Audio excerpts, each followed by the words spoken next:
Hello, and welcome back to The Great Compromise. Victoria and I are back today to debate whether or not Washington, D.C. should be a state. I don't think she can take me, but I guess we'll find out. You don't know what you're in for. Well, we'll see.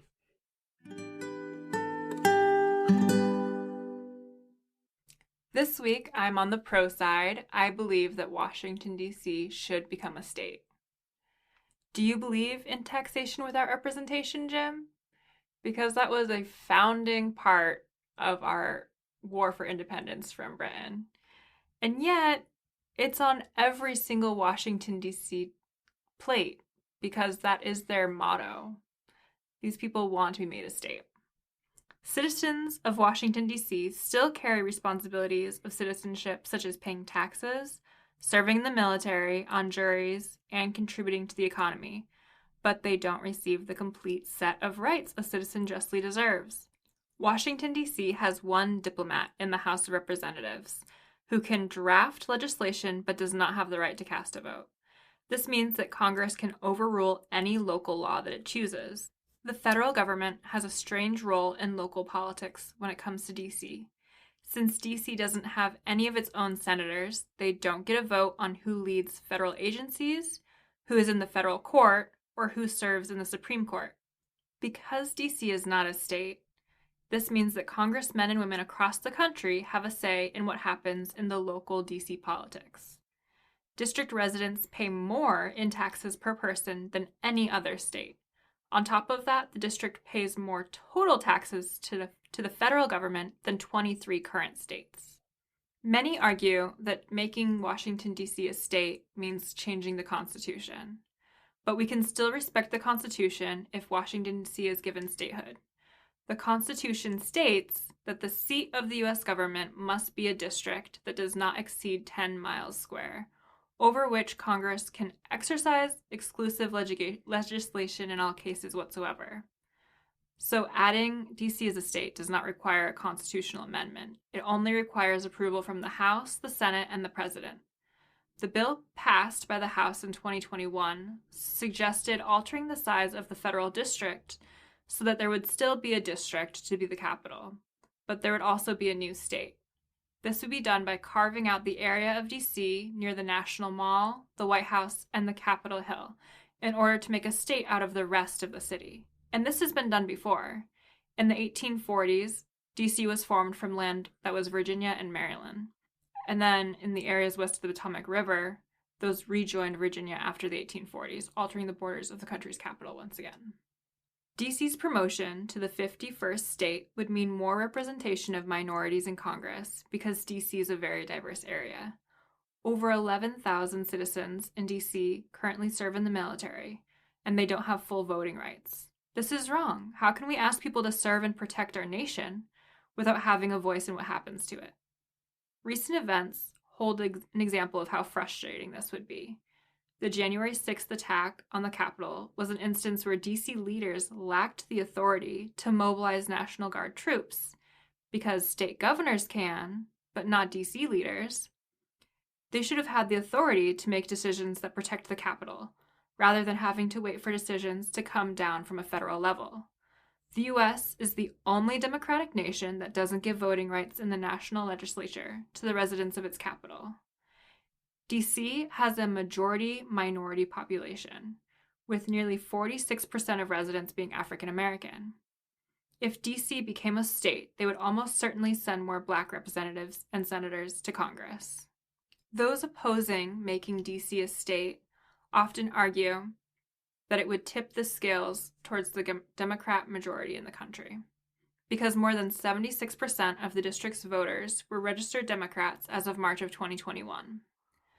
But just because it would likely tip the scales towards a Democratic majority, it's not a good enough reason to avoid statehood for Washington, D.C. If the majority of the U.S. population holds democratic values, then that's exactly what needs to be represented in Congress.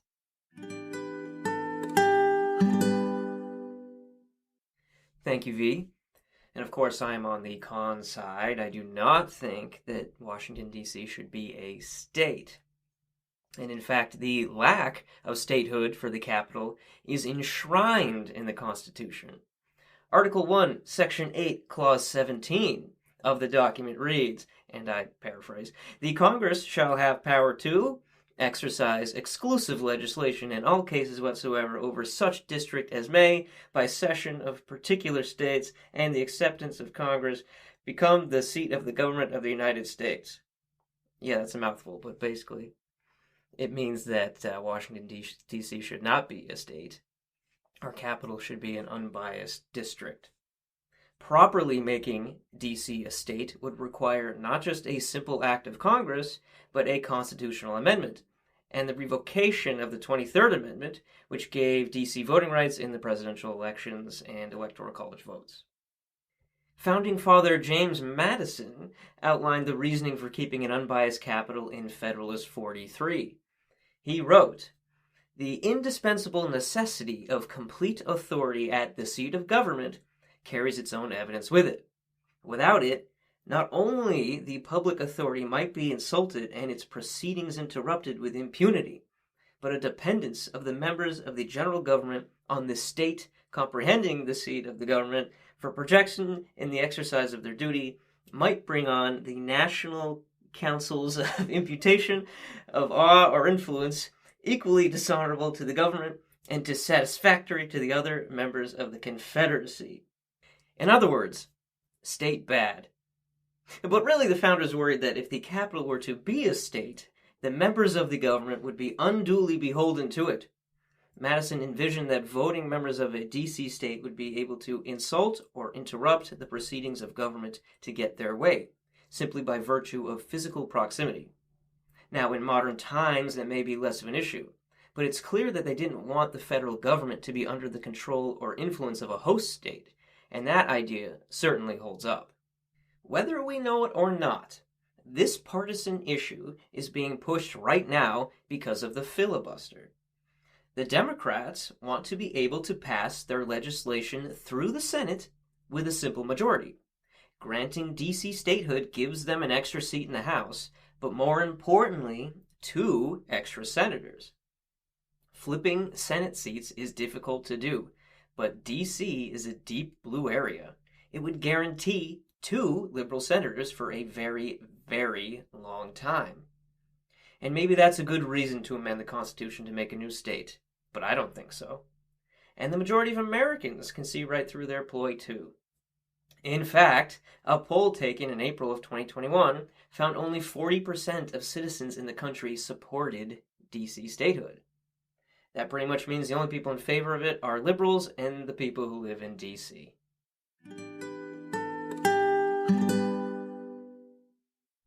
Thank you for your points, Jim. I'm not saying that we need to change the Constitution to create a 51st state. We would still have a federally led district that would serve as the capital.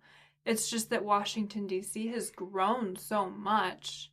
There's a whole population that's bigger than the state of Vermont in the capital, and none of their votes are being counted. They don't have the rights of citizenship, even though they deserve it, especially in times of distress in D.C., where being a state would really give them some power to act just like it did on January 6th, right? Like, that could have been handled better. Mm-hmm. Okay, couple things to address there. Mm-hmm. Yeah, you mentioned January 6th, but let's flip that for a second. I don't see why the federal government should be dependent on local authorities for its own security. I know you said it would have helped if, the mayor of D.C. could have called whoever to go protect them, but it doesn't make sense to me that the federal government would rely on local authorities. Well, just like any part of the country, there should be local authorities. For the federal government? For a spot in the nation where there's trouble, right? Right, well, they can call their own protection, and they, of course, eventually did. Eventually. Like, it had to be done at a federal level. That's going to take so much longer. It didn't have to. Trump sat on his hands intentionally, right? I think it doesn't make sense to have a population the size of DC Mhm. governed by congressmen and women from around the country. Okay, so population is an important factor for you. It's a big It city. is. A lot of people live there. It is. It's bigger than some of our states population wise. Okay, fair enough. Can I ask you a question? Always. Should New York City be made a state? It has 3 million people living in it, far larger than Washington, D.C. Do the people of New York City already have full rights of a citizen? I mean, the people in D.C. do, so They don't. They don't get to have a senator representing them or someone really able to cast a vote in the House of Representatives. There's thousands of people that aren't being represented out of the country. You could argue that Washington, D.C. is the best represented city in the country. Not every city gets its own congressional delegate, right? They just have the state legislature. So, on one hand, they may be better represented than the average city in America. A delegate without full powers They get to vote in the committee. on select things. They don't get Yeah, to. they get committee votes. That's pretty good. They get to introduce bills. It's not the same thing. Well, it's arguably better than the citizens of New York City have. How? I mean, how? It's a smaller population in D.C., and they get to elect a delegate. New York State is huge, and they all have to vote on the same 2 senators and however many congressmen they have. You could argue that D.C. is better represented than the citizens of New York City. So why aren't we talking about making New York City a state? Because they're already part of a state. That's a very good point. Why don't we give D.C. back to Maryland? Okay, then how It is solves this any all of our different? problems. It solves all of our problems. They join Maryland. They join their voting bloc. We give them another seat in the House. And almost everybody is happy. But no one is talking about that, right? Because the Democrats want 2 more seats in the Senate. That's why we're talking about making a city into a state. That's why this keeps coming up. That's why it was being voted on last year. They want 2 more seats in the Senate. That's all it is. It would make more sense to give the city back to Maryland than it would be to create a state out of a small city. Is Maryland usually more Republican? I actually don't know where Would that Maryland is really at. change things all that much? What it would change is they don't get 2 extra senators. They get 1 extra congressman because each state only gets 2 senators. Right. It would just add them, and their population would go up. They get another congressperson. Okay. You would be okay with that? Yeah, I don't care about stacking liberals against Republicans. I Okay. care about people that don't have a voice. That's great. You, the average person, would be fine with that. Sure. And I would be fine with that. And most people would be fine with that. But the people making the laws are not fine with that, and that's why this keeps being brought up, right? They want the 2 extra senators, and that is why this issue exists. Okay, so it seems a little premature to have arrived at a solution, but that works for me. Oh, cool. Okay, that's somewhat of a compromise. I think another roadblock for this issue for the average person is that we really like the number 50. Having 51 states isn't as good. And that's probably the same reason why Puerto Rico isn't a state yet. We do really like round numbers. That's true. I don't want to have to change my flag out. Actually, the bill that was proposed last year didn't mention changing the flag at all. What do you mean it wouldn't change the flag? They would just leave it 50 stars? They would just leave it. Well, that's just ridiculous. Why? Why is that ridiculous? Because there's 51 states if they passed it. Yeah, but the flag wouldn't look as nice. So, do They you need a really star didn't- on a flag as well as becoming a state? They really didn't address that? That's interesting. Yeah, they just said that the flag wouldn't change. They specifically said it wouldn't change? Wow, that's fascinating. I knew it was a roadblock. People are really against changing the flag, but that's a bit much. Think of the neat rose. Think of the neat rose. Won't somebody? All right, let's talk legality of the Constitution here.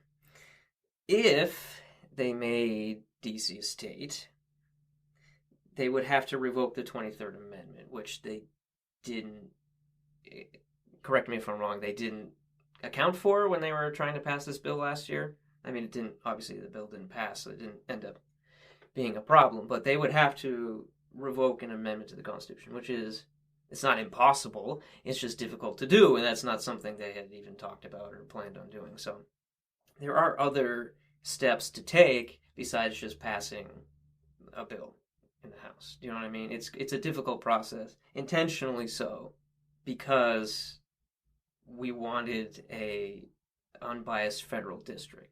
So the 23rd Amendment, which was ratified in 1961, gave Washington its first ever say in presidential elections. Mm-hmm. And that doesn't matter on the population of Washington, D.C., right? Like, they can have no more than 3 electors for the president. Right. I don't know why Just that generous would for have a city, to, by well, the way. But go calm ahead. down. I don't know why we would have to change that if we're still going to have a Washington, D.C. We would just also carve out a state, and Washington, D.C. itself would be smaller. Well, if they were a state, they would have to follow the same rules and laws as all the other states, and so the electors would be based on population. But it would technically, or at least very likely, stay 3 for the foreseeable future, because if they were a state, they'd get 2 senators, and they probably don't have the population for 2 congressmen, but maybe they do. And so they would have to follow the same laws as all the other states. And so we would have to, at the very least, change the 23rd Amendment to put them in line with all of the other states. But we would still have a capital that is not a state, right?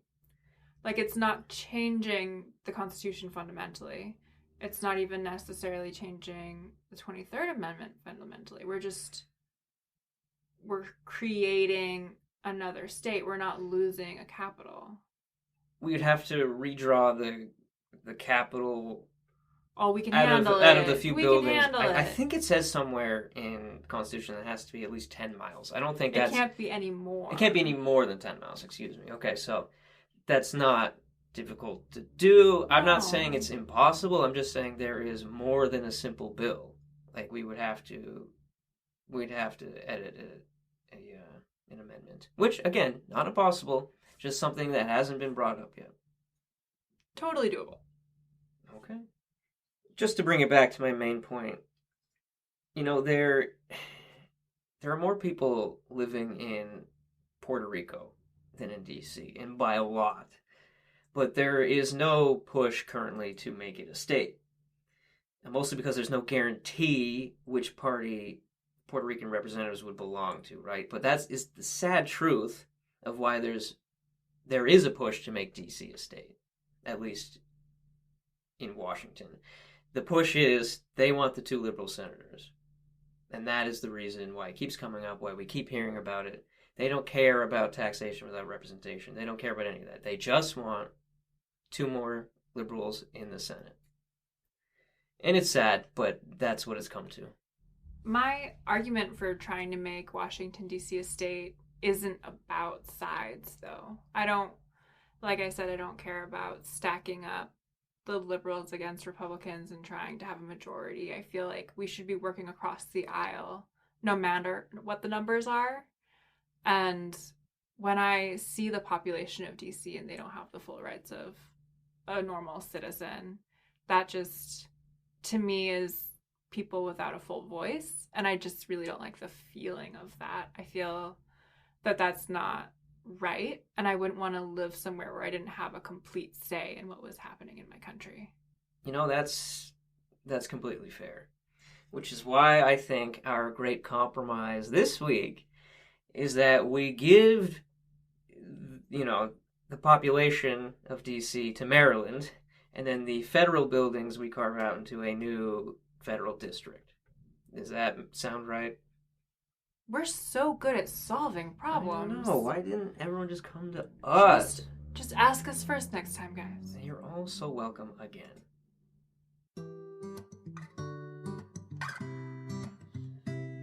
Thank you for listening to this episode of the Great Compromise podcast. Please share with your friends if you liked this episode. like our social media, Twitter, Instagram, Facebook pages, and we will see you next time.